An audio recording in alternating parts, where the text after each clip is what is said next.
Então, boa noite, pessoal. Hoje nós estamos recebendo para a nossa última aula o professor Fábio Ribeiro, que ele, além de inspetor escolar, ele também é nosso coordenador de curso da Faculdade de Lambari. Professor, muito obrigada pela presença, ter aceitado o convite. Eu sei que assim não é fácil, é uma correria. Nós estamos com uma demanda muito grande de trabalho, então eu te agradeço assim antecipadamente ter aceitado o convite. Eu que agradeço também, Juliana, e estamos juntos sempre que puder, né, participar dos seus empreendimentos, do seu trabalho. Estou à disposição, sempre com um espírito colaborativo. Que bom. Professor, então, para iniciar, eu queria que você falasse um pouquinho da sua formação, há quanto tempo você é inspetor da Superintendência de Ensino. Então, vamos lá. Boa noite a todas que futuramente irão participar desse momento. Vamos iniciar tecnicamente com a formação legal, né, constituída. Eu sou licenciado em filosofia, licenciado em pedagogia, com habilitação em inspeção escolar, orientação educacional e gestão educacional. Mestrado em educação, com ênfase na área de sociedade, aspectos sócios, políticos, contemporâneos. Minha trajetória, essencialmente na educação, ela se deu em 1989 como professor de sociologia e ensino religioso. Em 2003, ingressei na rede estadual como orientador educacional. E nessa trajetória acadêmica, eu tenho, a partir de 2000, o ingresso também na universidade. Fiz o meu primeiro trabalho na Universidade Federal de Viçosa, no Departamento de Educação. Depois retornei para a campanha como secretário municipal de Educação. E em 2013, eu fiz o concurso de inspeção em 2012, e em 2013 eu exonerei do cargo de orientador educacional para assumir a inspeção escolar. Então, desde o ano de 2013 que eu atuo como inspetor escolar. Fora, como você já disse, né, trabalho atualmente, já desde 2004, na Universidade Presidente Antônio Carlos, FAPAC Lambari, e como coordenador a partir de 2015. Então, essa é a trajetória mais sistematizada. E, fora isso, eu tenho atuado, em alguns momentos, como gestor da educação especial. Militei por 14 anos na Associação de Pais e Amigos dos Excepcionais de Monsenhor Paulo. Muito interessante, um currículo invejável, né? Aí. Isso é importante. Professor, e hoje, assim, você inspeciona uma média de quantas escolas, mais ou menos, estaduais? Você tem noção? A ordem de serviço, a minha ordem esse ano é a ordem 011. Eu tenho atualmente 4 escolas estaduais. Importante esclarecer, a jurisdição ou a superintendência de ensino que eu estou vinculado é a de Varginha. Sim. É a 47ª SRE do Estado de Minas. Na SRE Varginha, nós temos hoje 117 escolas estaduais. O critério normal, a média de escola para todo inspetor é de 4 a 5 escolas. E vocês também dão apoio à rede particular, né? Vocês inspecionam também a rede particular. Exato. Aí também é dividido igualmente entre vocês? Isso. Hoje nós temos aproximadamente 160 escolas privadas, né, que compõem a rede particular também, na Superintendência de Varginha. No meu caso, eu tenho esse ano 9 escolas particulares. Nossa, então acaba que a privada, o número é maior do que o estadual. Que interessante. Exatamente. E quase todos os inspetores, nós temos uma equipe em Varginha de 25 inspetores. Nossa. Quase todos têm um número maior de escolas particulares. Aqueles que não têm é porque tem uma ordem da rede municipal, que é uma rede extensa. Uhum. Exemplos de municípios como Varginha, Três Corações, Alfenas, que são os maiores municípios da nossa superintendência, o profissional, a gente tenta fazer um equilíbrio. Então, quando alguém fica com um número maior de escolas particulares, ele fica com um número menor de escolas municipais. Então, hoje eu tenho 4 escolas estaduais, 9 escolas particulares e mais 9 escolas da rede municipal. Professor, e a questão das suas atribuições, o que você destacaria para os nossos alunos assim, de mais importante que é a atribuição do inspetor escolar? Essa pergunta é uma pergunta, vamos dizer assim, chave da inspeção escolar.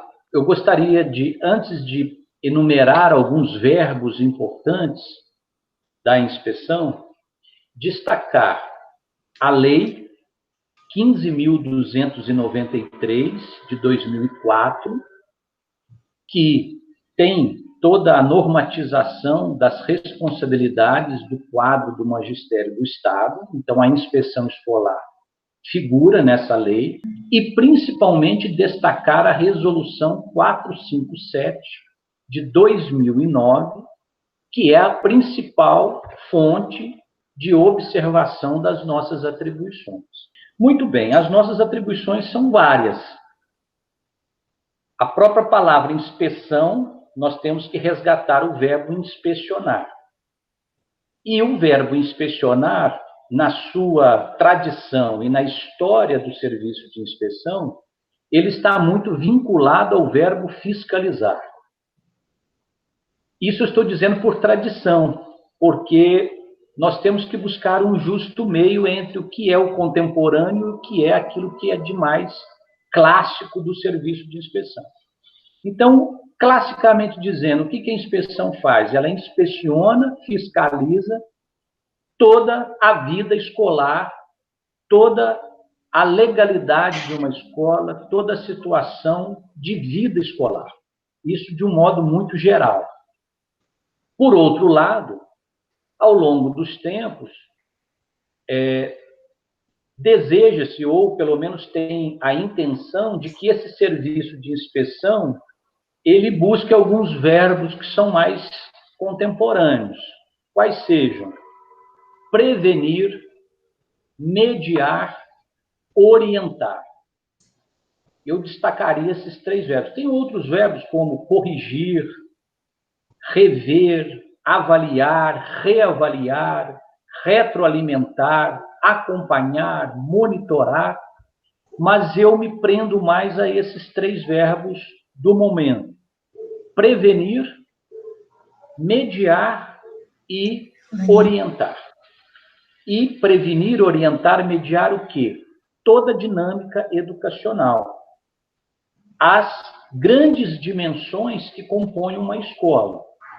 Quais sejam as dimensões administrativa, de pessoal, financeira e pedagógica. Somando isso, como que nós, vamos dizer assim, operacionalizamos isso? Aí eu trago um verbo que é essencial para o nosso mundo desde sempre, que é a comunicação, o comunicar.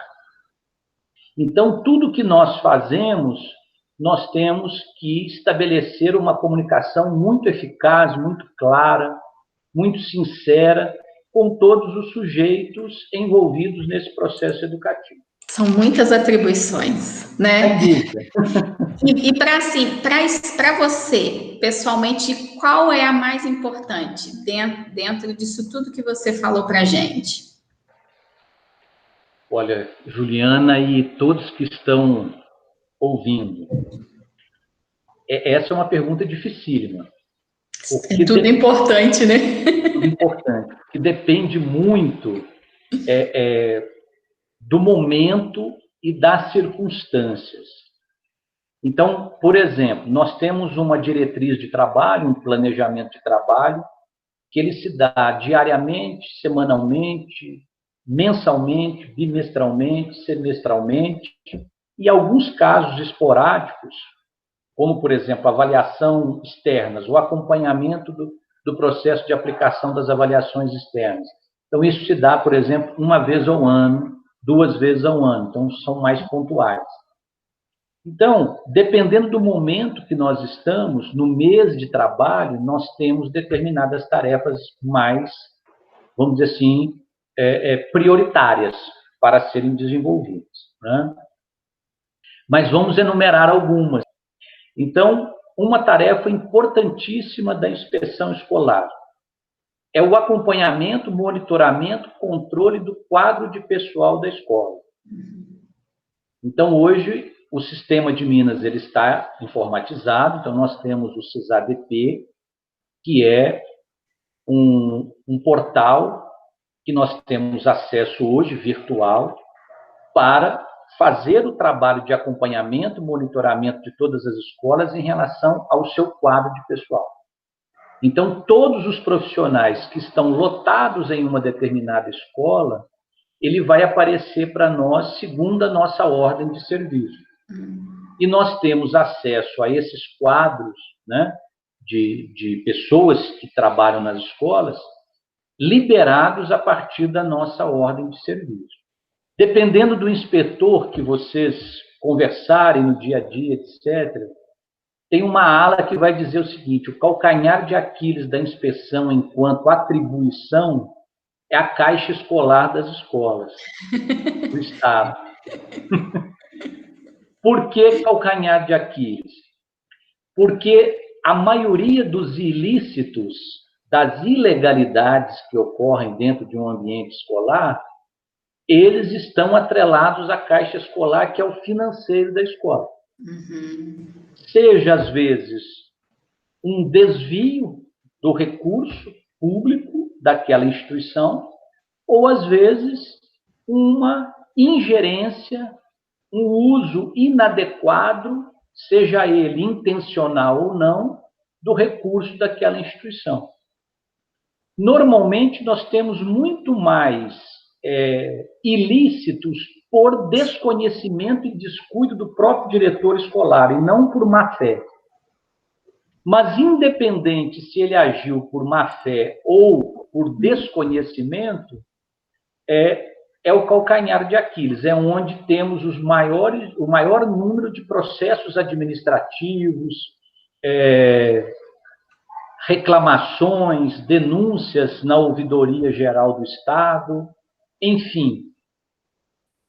Dentre essas atribuições, então, verificação do caixa escolar e das, vamos dizer assim, aplicações do recurso da escola é uma grande atribuição. Por outro lado, eu já vou entrar na essência do que eu penso também que seja o nosso trabalho de inspetor. Eu estou abrindo essas possibilidades porque depende muito da formação também do inspetor. No meu caso, eu sou mais pedagógico. Então, eu puxo um pouco mais para a dimensão pedagógica da escola. E o foco principal de todo pedagógico é a aprendizagem dos alunos. Vamos dizer assim, a tentativa de que todos aprendam e o máximo de aprendizagem possível dentro daquilo que vamos dizer assim, dentro das condições de cada escola e de cada público pertencente a essa escola. Então, a outra dimensão que eu quero exemplificar, que é uma grande atribuição do inspetor, é o acompanhamento, monitoramento, fiscalização, também não podemos deixar de usar também essa palavra, e a mediação desse processo de ser um colaborador para que a escola tenha um progresso, uma prosperidade maior a cada ano. E aí nós temos os dados, os elementos mais visíveis, que são resultados das avaliações externas, sejam elas do SAEB ou do PROEB, e também o que eu digo, além daquilo que fica materializado como resultado dessas avaliações, é a confiança e a credibilidade que cada escola tem dentro do seu município. Exemplo para ilustrar, né? Às vezes você tem um município onde você tem 5 escolas do estado nesse município. Quando vamos fazer a distribuição do cadastro escolar, a distribuição de matrículas, a comunidade, às vezes, tende a querer ou a buscar uma determinada escola. Aí a pergunta é, por que há uma preferência para uma dessas 5, sendo que todas recebem praticamente os mesmos recursos, enfim, tem os gestores, etc. Moral da história. A comunidade diz, olha, aquele diretor, ele é mais sério, ele é mais responsável, o rendimento, o meu filho aprende mais naquela escola. Enfim, esse é um termômetro para que nós possamos discutir isso dentro dos grupos de gestores e trabalhar como um colaborador também do Estado para que todas as escolas tenham uma certa igualdade e essa credibilidade que a gente almeja. Então, a nossa atuação de inspetor é para ajudar, colaborar como mais um servidor para que as escolas tenham esse respeito da comunidade, das famílias, dos próprios alunos, não somente do ponto de vista de uma nota dentro de um ranking estabelecido pelo resultado das provas externas, mas também pelo próprio reconhecimento da comunidade escolar. Entendi. Então, você falou das dimensões administrativa, financeira e pedagógica, e você disse que dá um apoio, uma orientação bem legal no pedagógico devido à sua formação. Na aula anterior que eu repassei para os alunos, estava falando muito dessa questão que hoje o inspetor ele é meio que um apaga-fogo. Ele prioriza, às vezes, mais as dimensões administrativas e financeiras e acaba não tendo tempo ideal para dar o apoio pedagógico que a escola realmente necessita. Você concorda com isso? Em certa medida, sim, Juliana. Essa frase, né, esse clichê até de que não só o inspetor, o supervisor também tem muito isso, você atua como supervisora, e eu também comungo, às vezes, compartilho com alguns supervisores em escolas, e uma das queixas dos supervisores também é de que eles, às vezes, acabam ficando mais por conta dos incêndios, né? Uhum. E, às vezes, eu brinco, não são grandes incêndios, são pequenas fogueirinhas. Pequenas fogueiras, vamos dizer assim, desestabilizam o dia a dia e desestrutura o planejamento. Uhum. Então, em certa medida, eu comungo com essa ideia de que o inspetor também, ele apaga incêndio, como, por exemplo, nós fazemos um planejamento, como eu disse anteriormente, de atuação, só que, às vezes, surge uma denúncia, surge uma reclamação na ouvidoria. Está na sua ordem, é prioridade, porque você tem 7 dias para responder a essa reclamação, que é uma manifestação legítima do cidadão. Segundo, nós temos, às vezes, verificações em loco para abertura de escola, mudança de endereço, ampliação de atendimento de etapas. Prioridade, porque tem um prazo a ser cumprido. Nós temos contagem de tempo, que é algo assim gigantesco no dia a dia. Tem colegas inspetores, quando eles pertencem a uma ordem de um município, como eu disse, Alfenas, Varginha, que tem um maior número de pessoas naquela escola, de servidores, ele às vezes fica meses trabalhando conferências de arquivos para poder fazer a emissão, assinar a emissão de uma contagem de tempo. Isso é uma espécie de apagar fogo. No mínimo, se não for de apagar fogo, é de deslocar o seu olhar, o seu foco para aquilo que não é o pedagógico. E assim, e qual que seria exatamente essa atuação? Porque, por exemplo, na minha escola, a minha inspetora, assim, já trabalhei com ela pela Unipac, né? Também a gente é muito conhecida e tal. Ela não consegue estar ali me orientando, atendendo de uma forma sistemática. Por quê? Ela chega na escola, ela fica o tempo todo concentrada na secretaria. É só com o ATB financeiro com o diretor, né? Então, assim, qual seria esse suporte que vocês deveriam nos dar no pedagógico? Vamos iniciar pelo documento, que é o documento principal, que tem o caráter mais, vamos dizer assim, direcionado ao pedagógico, que é o PPP, o Projeto Político Pedagógico ou a Proposta Pedagógica. Então, uma contribuição pedagógica do inspetor é ter, de fato, um conhecimento do projeto político pedagógico da escola. Então, se ele realmente detiver um conhecimento mais profundo do projeto pedagógico da escola, ele já começa a aproximar ou dar essa abertura para a atuação. Então, esse é um dado muito bom, porque vamos partir desse pressuposto, ele tem que ter as bases para iniciar algumas intervenções. Outro exemplo que eu frequentemente participo, e normalmente eu prefiro ser convidado do que me oferecer, é a participação em reuniões pedagógicas. Então, normalmente, nos 2 primeiros meses do ano, eu tiro um tempo para participar efetivamente da reunião pedagógica com toda a equipe de professores, especialistas e o diretor.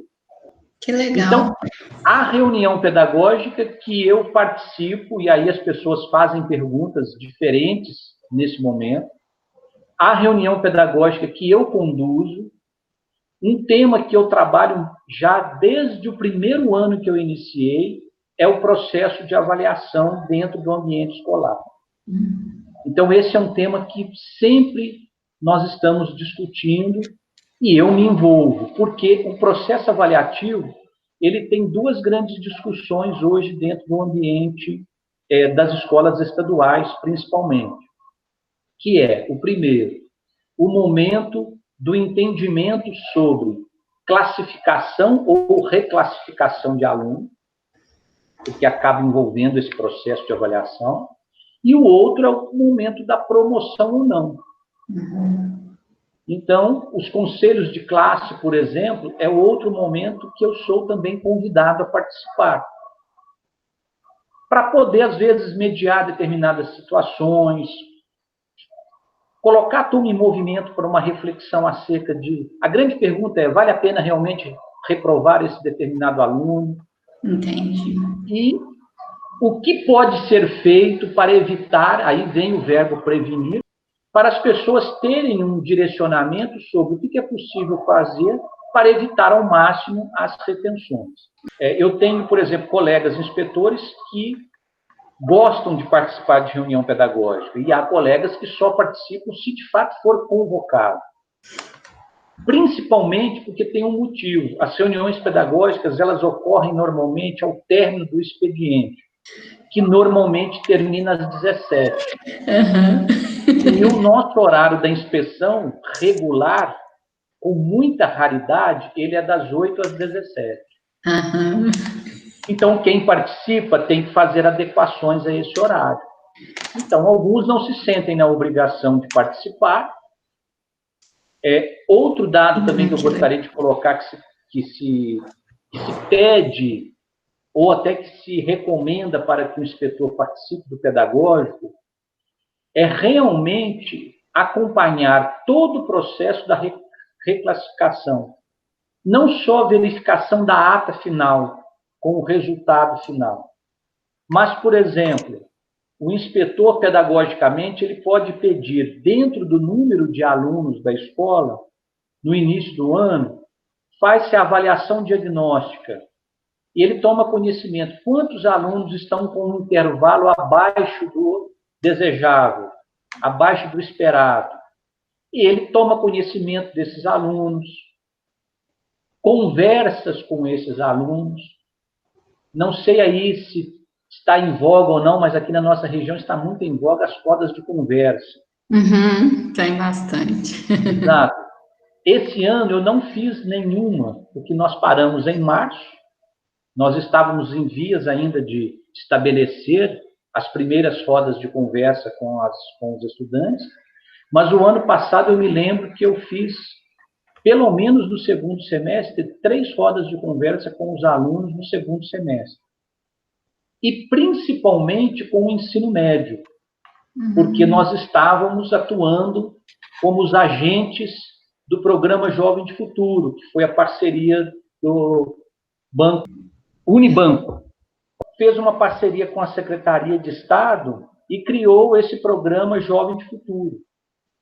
Então, nós tivemos que fazer várias reuniões, rodas de conversas com os alunos. Então, isso foi importantíssimo dentro do caráter pedagógico. Então, no meu caso, como é uma escola de ensino fundamental 1, então não tem muito assim, é uma coisa mais tranquila, né? Um trabalho mais tranquilo em termos de disciplina, de convivência, de tudo. Então, possivelmente por isso que não tem tanta essa ênfase ali, né?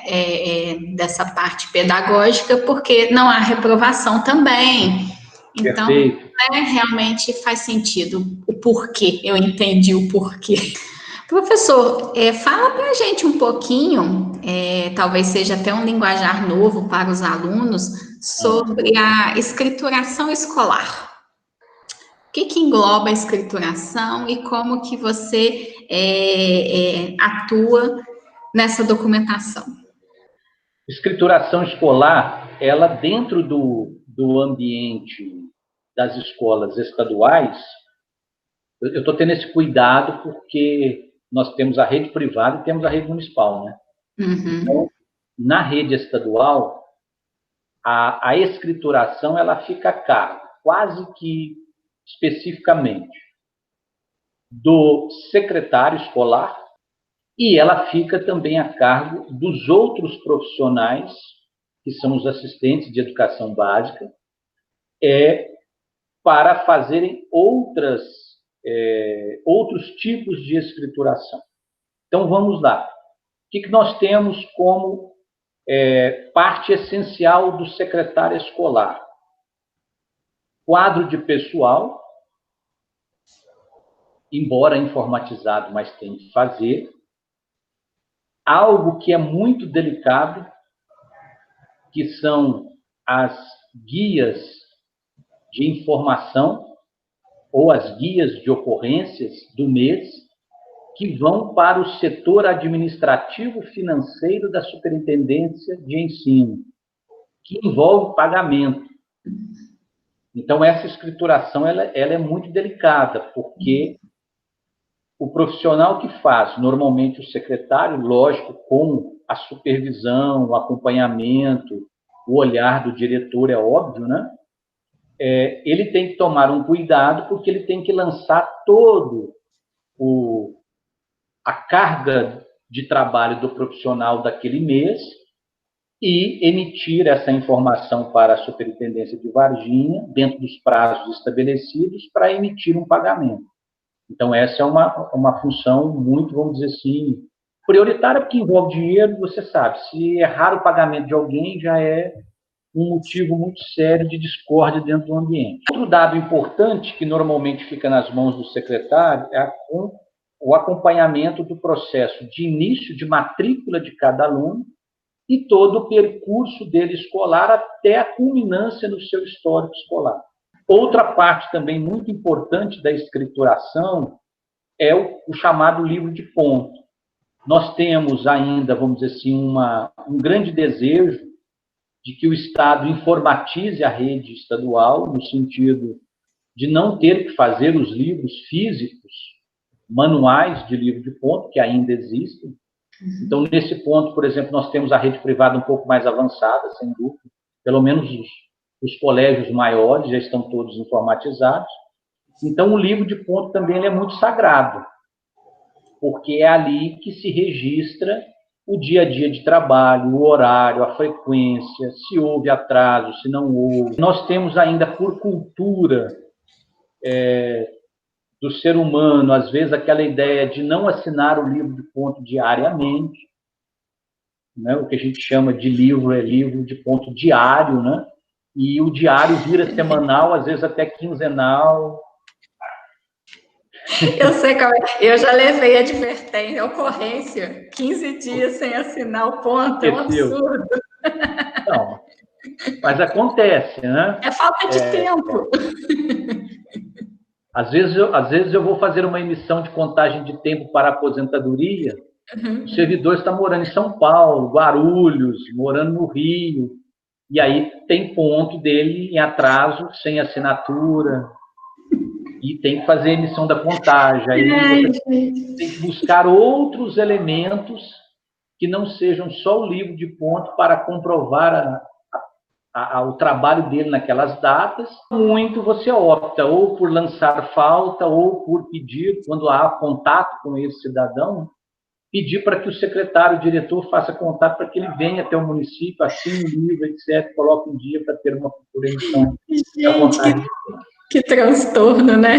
E dá mais um exemplo da escrituração, que essa, como eu disse, é o calcanhar de Aquiles, da Caixa Escolar, que é a escrituração de todo receitas, despesas, o fluxo, caixa da escola. Quanto maior for a escola, maior é o recurso que ela vai lidar, que ela vai disponibilizar para a sua manutenção. Então, depende muito da dimensão da escola, do tamanho da escola. O importante é que essa caixa escolar, que é uma conta bancária com o CNPJ da instituição, ela esteja sempre apta.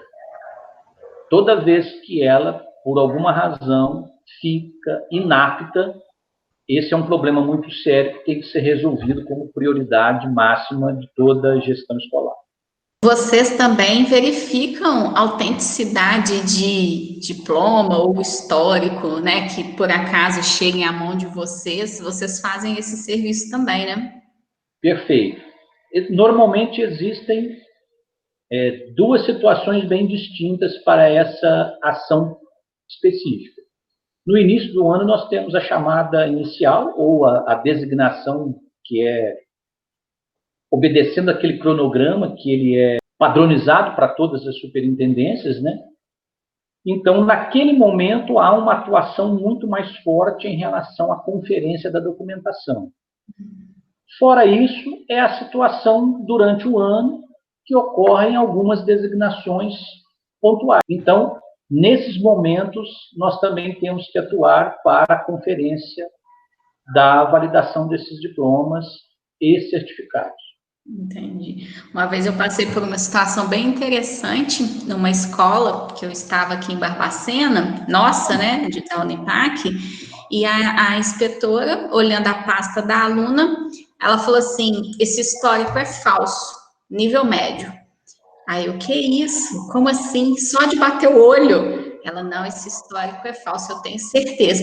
Entrei em contato com a referida escola, né, que expediu, não tinha registro nenhum da aluna. Eu falei, nossa, isso é olho de águia, para detectar ali, só de olhar e falar, não, esse documento é falso.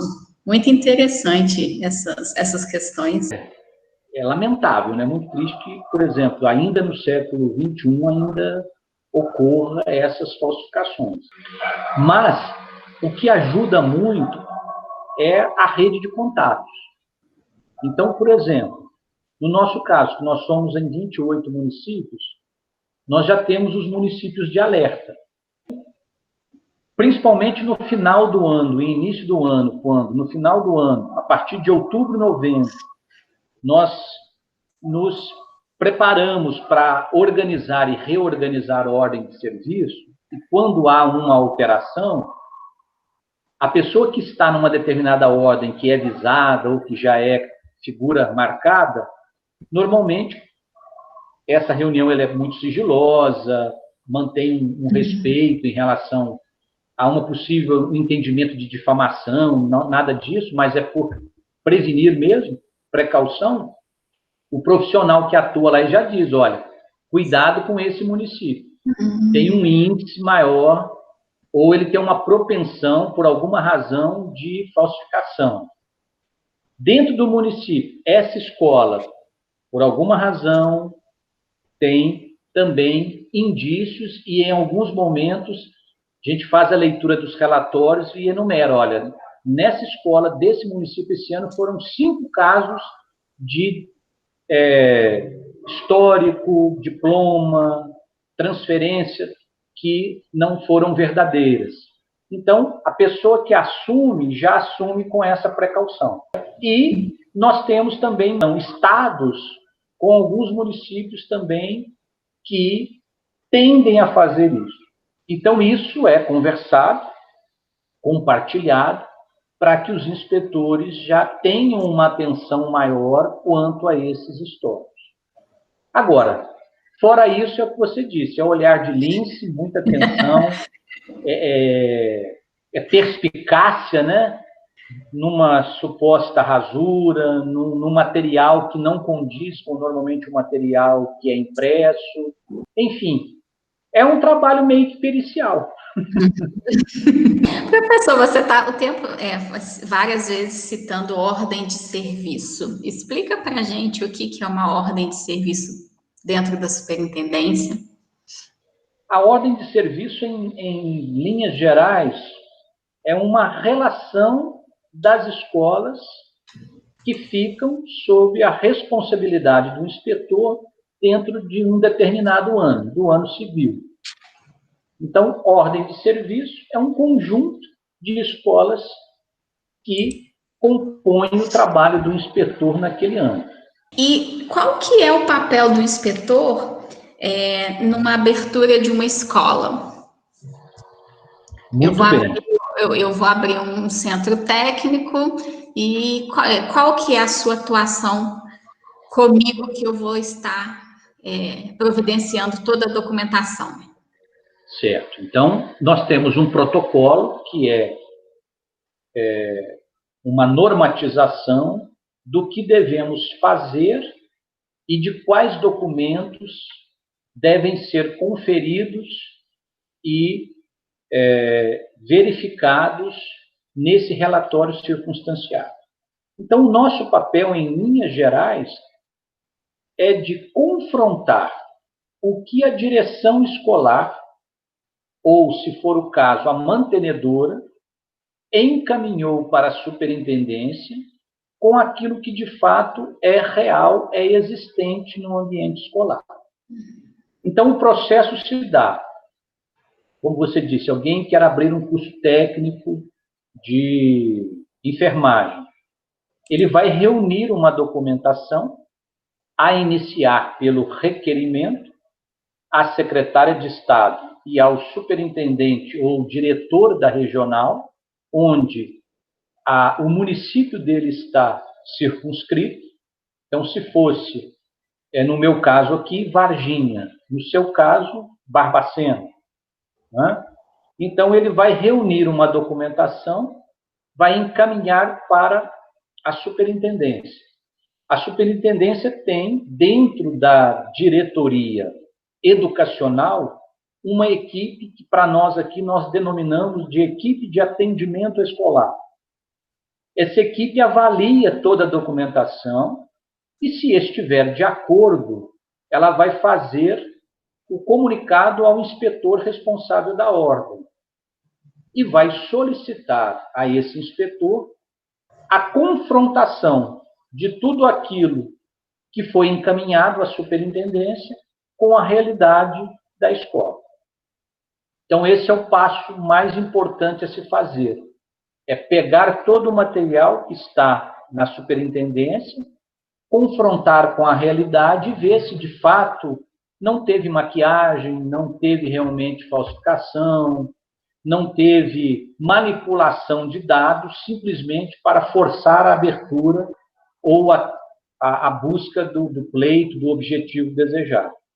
Esse é o ponto principal. O segundo é de fazer o relatório circunstanciado conclusivo e, na conclusão, emitir o parecer favorável ou desfavorável ao objetivo solicitado, demonstrado pela escola. O que ocorre às vezes?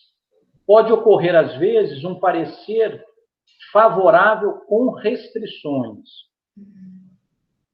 E aí é importante que a escola tente resolver aquelas ditas restrições. E, às vezes, pode também que, antes de emitir o relatório, e eu já fiz isso particularmente, eu não emito. eu converso com os representantes e digo, se eu for emitir, eu vou emitir de forma desfavorável. Então, é melhor que você faça as adequações que eu vou apontar no termo de visita daquele dia, aí eu deixo no termo, aí a gente atribui prazos, 15 dias, 30 dias, dependendo da situação, de cada vamos dizer assim, demanda, porque às vezes é algo que a pessoa ou a instituição precisa que seja resolvido em 15 dias. Então, eu já estabeleço um prazo mais curto. Ela resolve essas restrições, me comunica e eu volto para verificação e, se estiver tudo resolvido, faço a emissão do relatório de forma favorável. E, o professor, o tratamento, né, o trabalho, vamos dizer assim, não o tratamento, o trabalho de uma escola pública com uma escola particular. Há a diferenciação no tipo de visita, no tipo de verificação, ou basicamente você vai verificar as mesmas coisas? Há diferença, e eu diria que, num primeiro momento, a diferença está na prioridade. A hierarquia nossa de prioridade de atendimento é, em primeiro, o Estado, em segundo, a rede municipal e, em terceiro, a rede privada. Então, quantas vezes nós frequentamos as escolas privadas? É um número menor do que a frequência na rede estadual e municipal.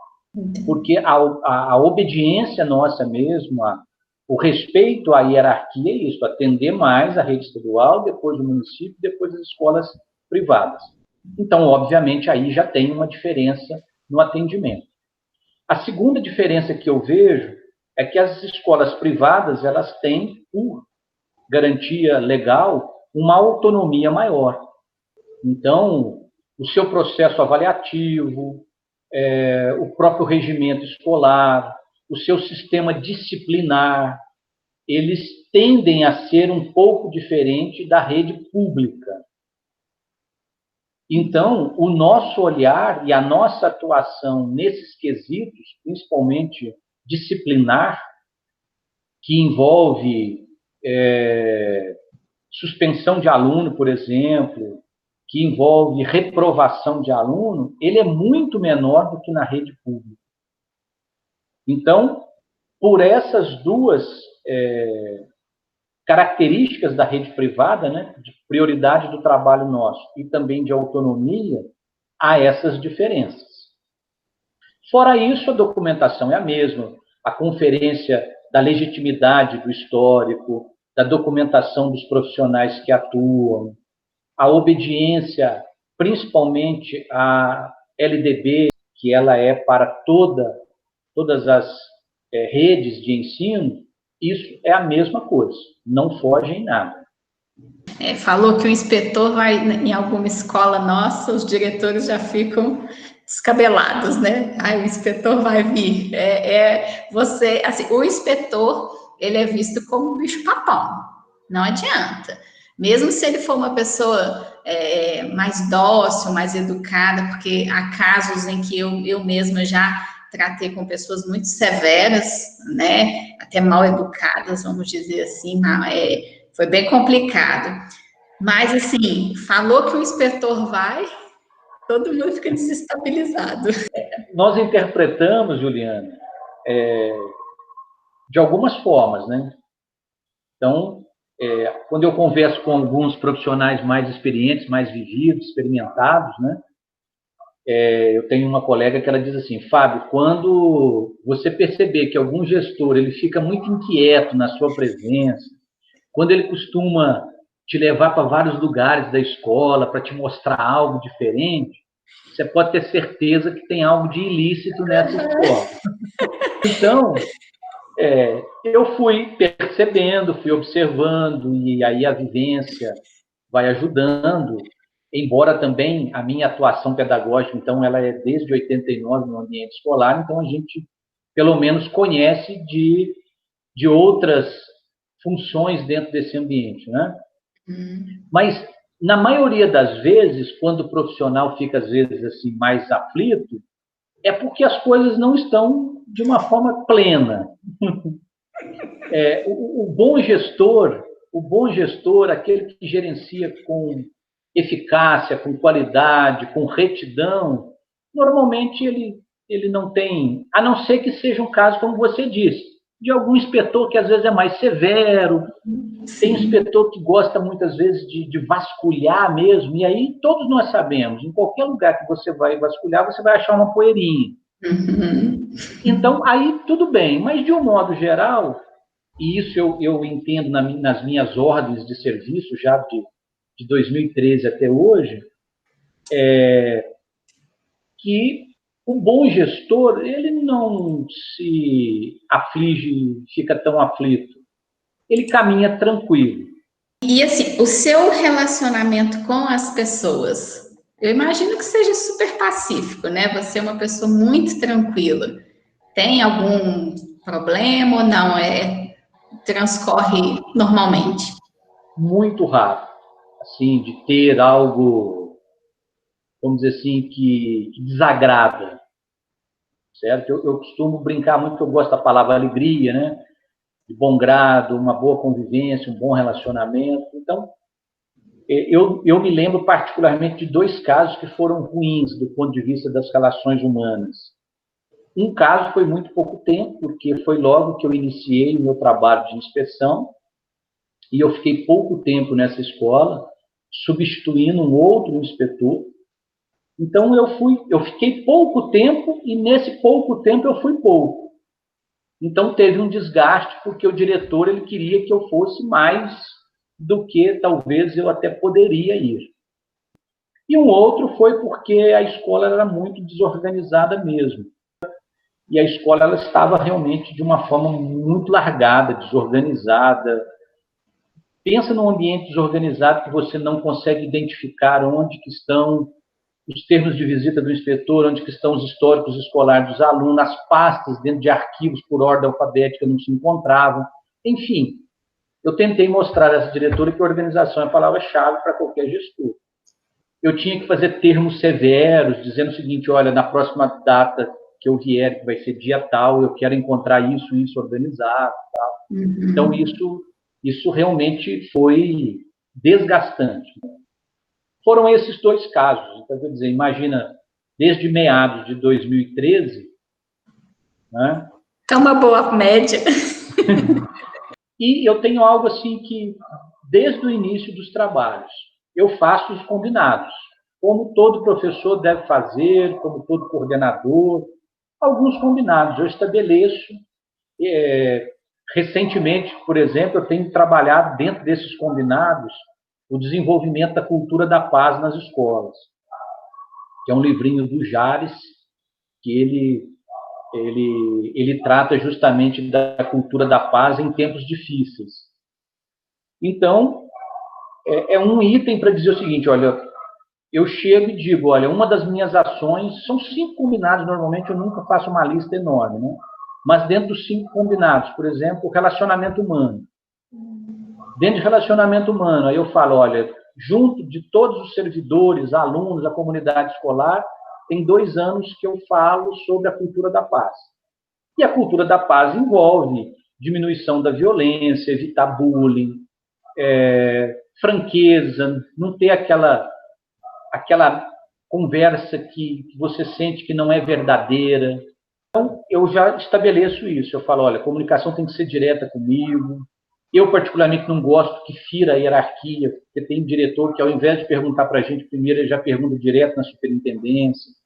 E eu digo, não é por uma questão de desmerecimento do outro, etc. Eu falo o seguinte, que às vezes a pergunta que você vai fazer em Varginha, ela é tão simples que evitaria você ter que fazer essa pergunta lá. Eu estabeleço 5 combinados, e um deles trata justamente do relacionamento humano, da comunicação, das inter-relações, aluno, professor, comigo, etc. e tal, e muita transparência, muita verdade.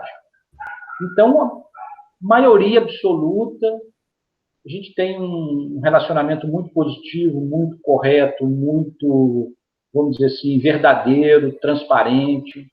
Eu falo para a turma, né? o e-mail institucional é o melhor caminho da comunicação, porque ele fica ali com os registros devidos, etc. Mas o WhatsApp hoje está muito em voga, principalmente agora nesse momento de pandemia. Não tem problema nenhum, pode mandar em diferentes horários, mas fora isso, relacionamento humano é chave para todo serviço bem-sucedido, né? Com certeza. E agora sim, mais polêmicozinho, as denúncias. Como que vocês apuram essas denúncias? Então, as denúncias, elas têm normalmente 3 caminhos. O caminho mais próximo é o da própria escola. Um pai insatisfeito, ele se direciona à escola, fala com o diretor nos comunica sobre essa reclamação. O segundo caminho é o caminho da superintendência. Quando, exemplo de um pai, de uma mãe ou de qualquer cidadão, quando ele recorre à superintendência, normalmente é porque ele não foi ouvido pela direção escolar. E o terceiro caminho é a Secretaria de Estado ou o próprio Estado na ouvidoria. Então, essas são as 3 fontes, normalmente, que nós atuamos em termos de recebimento. Qual é a mais complicada? Normalmente é a da superintendência e a ouvidoria geral do Estado. Como que é o processo? Quando é superintendência, há um profissional, normalmente no gabinete da superintendência, que filtra essas denúncias, reclamações ou manifestações. São as terminologias usadas para a mesma coisa. E lá, na ouvidoria, eles têm usado muito o termo manifestação cidadã ou do cidadão. Então, o sujeito manifestou contra, queixoso, entristecido por uma determinada coisa. Então, quando é na superintendência, esse profissional ele filtra essa demanda de reclamação, denúncia, e ele já tem as ordens de cada inspetor e ele verifica para quem ele tem que direcionar no e-mail aquela denúncia, aquela reclamação.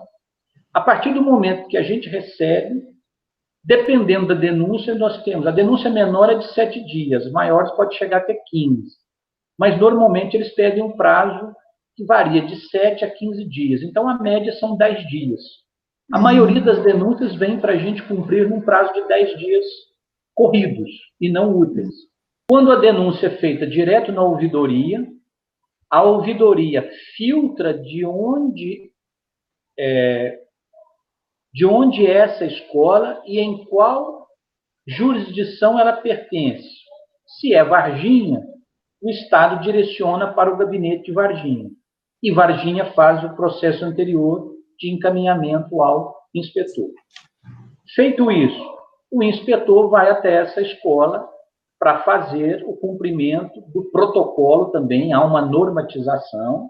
Então, nós temos um relatório que ele tem que ser preenchido, padronizado. Ele tem o texto da denúncia, ele tem que ser sintetizado por nós. A partir dessa síntese, a gente começa a ouvir os envolvidos. Esse relatório ele tem uma base de tipificação legal. Então, nós temos que, em todo o relatório, tipificar onde que essa reclamação ela entra na base legal.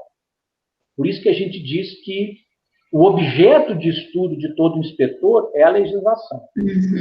Porque ele tem que, nesses momentos, tipificar onde que ele vai ouvir dentro da base legal. Se ele for aplicar medidas saneadoras, ele tem que aplicar dentro dessa base legal. E quando ele devolve para a superintendência o relatório, ele devolve com um parecer. E ele não aplica necessariamente ali as medidas, vamos dizer assim, até punitivas, se for o caso. Ele não aplica, ele só recomenda na sua conclusão, com base justamente nesses dados de ouvir, faz as outivas quando é preciso, faz as verificações de documento quando é preciso, coloca a base legal e depois ele faz uma análise para emitir um parecer. Se foi procedente a denúncia, se ela foi parcialmente procedente, se foi uma denúncia improcedente, que não se aplica. Exemplo, Fábio, uma denúncia, por exemplo, às vezes de designação em desconformidade com a legislação. Então, vai para a chamada inicial, alguém se sente prejudicado. Aí ele faz a reclamação dele. E nem sempre, às vezes, ele foi prejudicado. Ou seja, a gente vai dizer nesse parecer conclusivo que a reclamação foi improcedente, porque a apuração constatou que a designação foi realmente obedecendo aos preceitos da legislação, da resolução vigente. Finaliza com a superintendência fazendo, junto à sua equipe de disciplinar, definindo se de fato vai atender o parecer do inspetor, e quando há casos mais severos, a própria superintendência encaminha para Belo Horizonte. E quais que são os tipos mais comuns de denúncia? Comuns. Relacionamento humano é um, seja por parte do diretor com os profissionais, seja por parte de profissionais, professores entre si, auxiliares de serviços básicos, as chamadas ASBs do Estado, às vezes também tem alguns conflitos. Elas são mais, às vezes, assim, difíceis de harmonizar o trabalho, né? Então, sempre, às vezes, alguém alega que está trabalhando mais do que o outro, então ocorre. Então, uma dimensão forte das denúncias está justamente nas questões de relacionamento humano. Assédio moral hoje está muito em voga. Isso, dificilmente, nós passamos 30 dias dentro da equipe nossa de Varginha sem ter uma denúncia de assédio moral. Outra denúncia frequente é a caixa escolar, porque envolve aplicação dos recursos, principalmente quando se refere à merenda escolar. E essas reclamações, às vezes, são dos pais e, às vezes, por parte de alguns alunos, principalmente quando são alunos do ensino médio. Então, reclamam que a merenda não está adequada, não está diversificada, não está seguindo o cardápio aprovado pela nutricionista da regional. Enfim, quando essa merenda escolar não está, vamos dizer assim, agradando ao seu público, né, os alunos, e até profissionais que voltaram a realizar a merenda nas escolas, né, então também tem realmente reclamações quanto a isso. Outra parte que está dentro do relacionamento humano que eu não citei, mas que acontece, agressões, né? Falei de assédio moral, agressões físicas ou verbais. Então, esse também, vamos dizer assim, compõe um número significativo das denúncias. Ô, professor, e quando, aqui uma vez aconteceu no município vizinho nosso, a diretora foi afastada devido a uma denúncia, passou por esse processo todo, né, que você explicou, e aí ela foi afastada e um inspetor assumiu interinamente. Quando acontece essa situação, o inspetor que tem que assumir, no caso? Não necessariamente. Aí deve ter acontecido por razões próprias desse momento, porque há situações em que, antes do inspetor assumir, é o vice que assume. Entendi. Pode ser, hipotetizando agora, que essa situação seja de uma escola que não tenha vice. Ou que o vice estava envolvido na denúncia também, né? Perfeito, exatamente, uma outra boa hipótese, que o vice estava envolvido. Pode ser que o colegiado não tenha encontrado uma indicação a ser realizada naquele momento, ou ao menos encontrou dificuldade para deliberar e indicar um novo substituto naquele momento, que é a competência do colegiado escolar. Mas, para todos os efeitos, sempre que há uma necessidade de uma atuação de gestor, quando da ausência no ambiente escolar desse profissional, por qualquer hipótese que seja, aí realmente é a figura do inspetor que assume. Mais uma função, né? mais uma função. Essa é bem rara, mas acontece. Aqui em Barbacena, normalmente, os 3 casos que eu já observei, todos foram os inspetores da escola que assumiram interinamente, até resolver a situação de eleição e tal, e um novo diretor assumir. Talvez também uma linha de trabalho deles. Exato. Uma outra hipótese que você bem lembrou é porque essa é uma ação que cabe também a cada gestor da superintendência, o diretor ou o superintendente, definir qual o melhor caminho a ser adotado. Então, essas situações, elas podem divergir de uma regional para outra. Entendi. Professor, e assim, resumindo tudo isso que a gente já conversou, qual é para você o maior desafio, ou quais os desafios da sua função de inspetor escolar? Maiores desafios? Vou fazer uma leitura aqui de um dos documentos que diz o seguinte, olha só. O inspetor, levando-se em consideração, né, pensando o inspetor como um profissional que é capaz de pensar criticamente seu trabalho e, à luz dessa visão crítica, rever e renovar sua prática educativa diária. Enfim, trabalhar ou desenvolver o seu trabalho numa perspectiva de inspetor educador. Então, o que seria um desafio hoje, no meu modo de entender, a partir dessa perspectiva do parecer de 83 e também do Menezes, que diz que o olhar da inspeção hoje deve ser, ou pelo menos deveria ser, numa perspectiva teórica, o de inspetor educador. Então, o que seria o desafio hoje?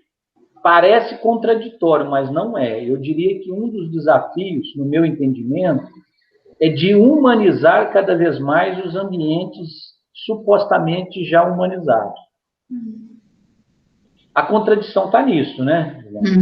É um ambiente de humanos, de pessoas, mas frequentemente nós estamos falando dessa humanização do próprio humano. Então, como que isso se dá? Das pessoas serem mais gentis umas com as outras, das pessoas serem mais corretas, verdadeiras, francas, sinceras umas com as outras. Humanizar no sentido de evitar ao máximo, dentro dos meus combinados, que eu falei que normalmente são 5, evitar aquilo que eu falo que é o adoecimento de qualquer profissão. E nós sabemos que nós pertencemos a uma categoria que está entre as 10 que mais adoece. Não entre as 10, mas já tem estatística dizendo que nós estamos entre as 5. Mas se nós estamos, ao menos, entre as 10, então quer dizer que o ambiente educativo ainda não é um ambiente de tanta saúde assim. E, obviamente, não tanto humano. Então, um dos desafios que eu vejo é esse de, como educador, a ideia realmente, né, do educar como transformar, do educar como buscar uma transformação positiva dentro de qualquer ambiente, é de humanizar mais. Das pessoas se relacionarem melhor no sentido de buscar suas metas, de buscar os seus objetivos. E aí eu vou chegar num outro grande desafio, porque eu não posso deixar de falar, porque quando a gente fala de humanizar para melhorar o ambiente e aí buscar metas, desafios, objetivos, é o de aprender. Então, todo educador, na perspectiva do inspetor educador, ele ser um colaborador, um agente ali, transformador, um mediador, um interlocutor da secretaria, da superintendência, para dizer para essa escola, olha, o nosso grande foco é a aprendizagem. E quem tem Dentro desse foco de aprendizagem, o nosso grande sujeito é o próprio estudante, é o aluno. Então, o desafio hoje é de fazer com que o maior número de pessoas, de fato, aprenda. Então, eu tenho que ter o maior número de pessoas aprendendo. O maior número de alunos que, de fato, aprenda. Independente da etapa, independente da modalidade, independente do gênero, independente das circunstâncias. Aquilo que o Cortella, às vezes, brinca em algumas de suas palestras, mas é uma brincadeira séria, é dizer que nós temos que fazer o melhor nas condições que nós temos. E toda escola, ela tem condições, da mais precária, aquela que tem um melhor know-how, uma melhor expertise de humanos ali, ela tem condições realmente de dizer para os seus alunos, olha, nós vamos tornar o nosso ambiente um ambiente de fato de aprendizado. Então, primeiro, se há uma maior humanização e, com isso, um maior compromisso e pessoas mais saudáveis possíveis ali dentro daquele ambiente, tudo leva a crer que o aprendizado ocorrerá de uma forma mais plena. Então, eu vejo esses dois grandes desafios, vamos dizer assim, macros. Né? E, de modo específico da inspeção, é de tornar o nosso trabalho realmente um trabalho colaborativo, que seja elo que una escola, superintendência e secretaria de Estado.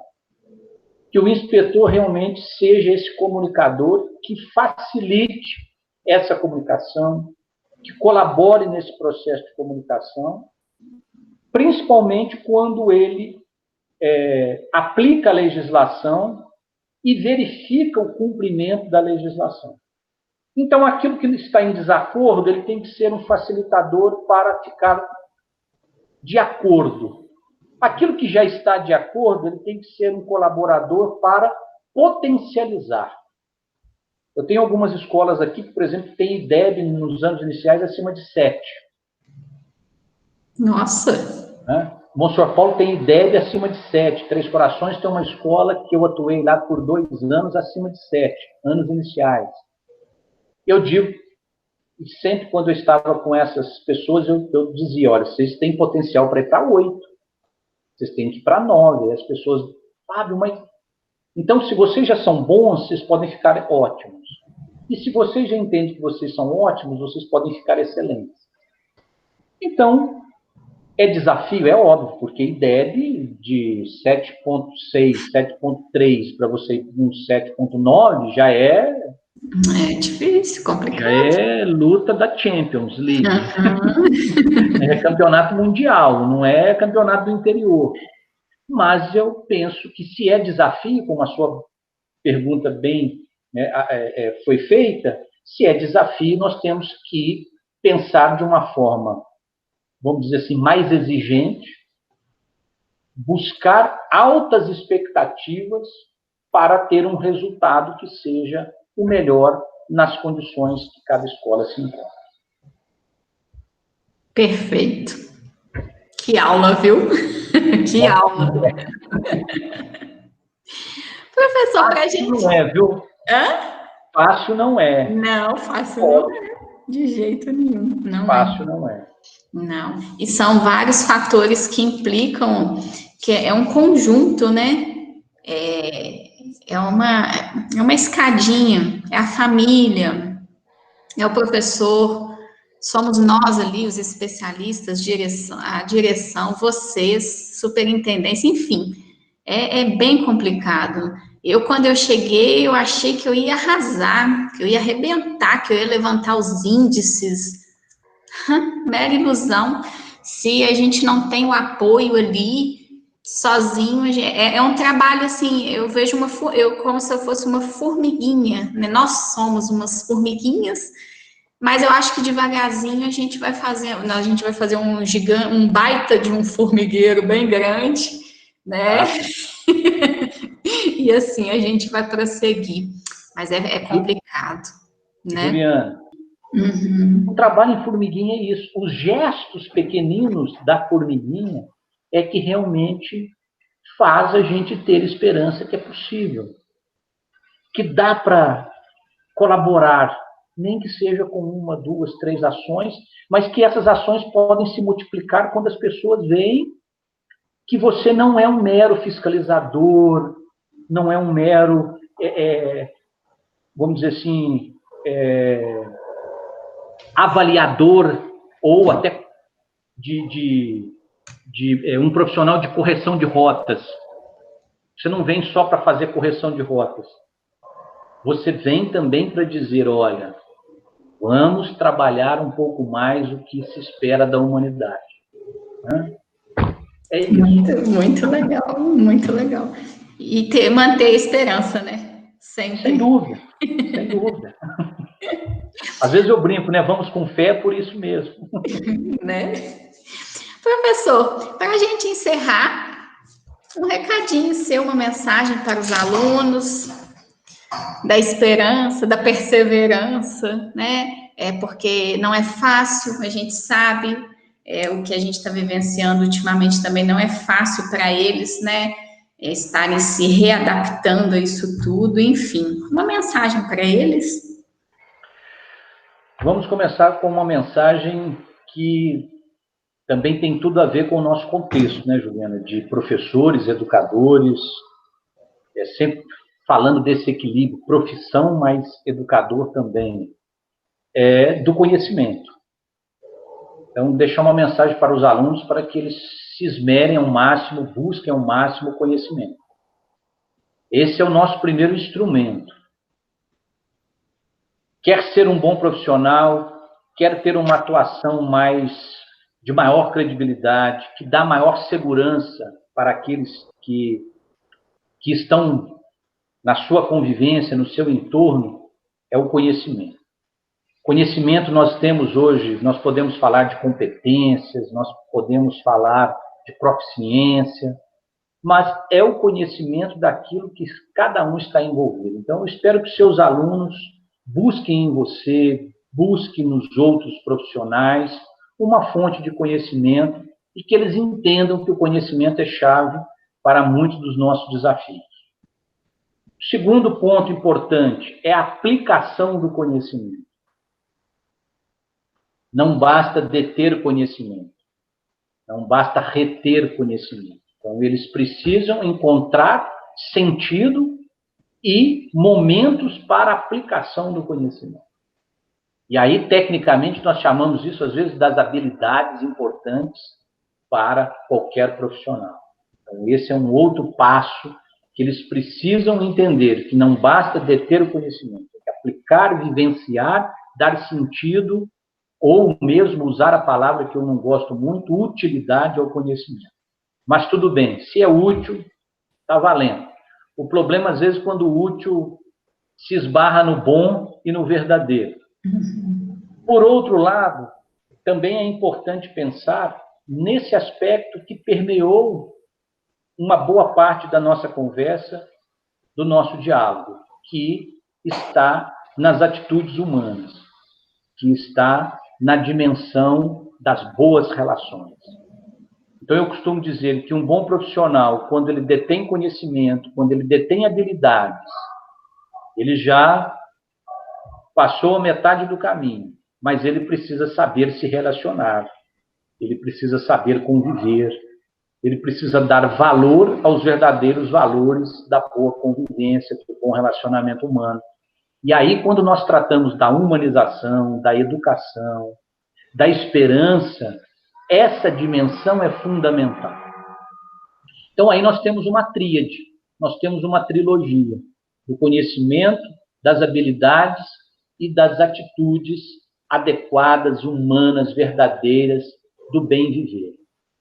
Reunindo isso, o que eu posso dizer e até onde eu posso recomendar para todos os seus alunos? Tenham amor pela profissão, tenham realmente um compromisso, um verdadeiro amor por aquilo que fazem, por aquilo que eles vão fazer, que certamente não será uma única coisa, uma única tarefa no seu dia a dia. Então, que eles realmente tenham compromisso, amor, tenham prazer em desenvolver a profissão e, se com tudo isso bem elaborado, puder ajudar o outro que está do seu lado, mais pertinho, talvez não vão resolver o problema do planeta, não vão resolver os problemas da Amazônia, mas vão poder resolver o problema de sua comunidade, de sua rua, do seu entorno. Então, quando reúne todos esses valores e essas pessoas que são seus alunos saírem de um curso, saírem de uma aula, saírem de um período, interiorizando a importância de colaborar também com o outro, isso tudo se torna fantástico e o que a gente deseja mais é que todos os seus aí que estão diretamente envolvidos com o seu trabalho interiorizem, incorporem essas mensagens do bem viver e de ajudar cada um para que o nosso meio seja mais próximo, mais feliz, mais humano. Com certeza, concordo plenamente. Valeu, Juliana. Professor, muito obrigada, tá? Foi muito boa a nossa conversa, é o que eu falei, foi uma aula espetacular. A gente conseguiu visualizar melhor o que é a função do inspetor, o que ele realmente faz, porque às vezes a gente fica muito na teoria e tal, por isso que eu quis estar conversando contigo, para a gente estar esclarecendo isso, e eu acho que foi, assim, fenomenal. Muito obrigada, tá? Fico feliz, agradeço o convite. Um abração. Tá bem. Deixo um abraço também para todos os seus alunos, seus colegas de trabalho, amigos de profissão. E, mais uma vez, grato pela lembrança e pode ter certeza que um pedido seu é uma ordem. Imagina, que é isso. Tá bem? Muito obrigada, tá? Valeu, Juliana. Tudo de bom, viu? Um abração. Força aí nesse momento e vamos retomar mais fortes, né? Tomara. Com certeza. Valeu.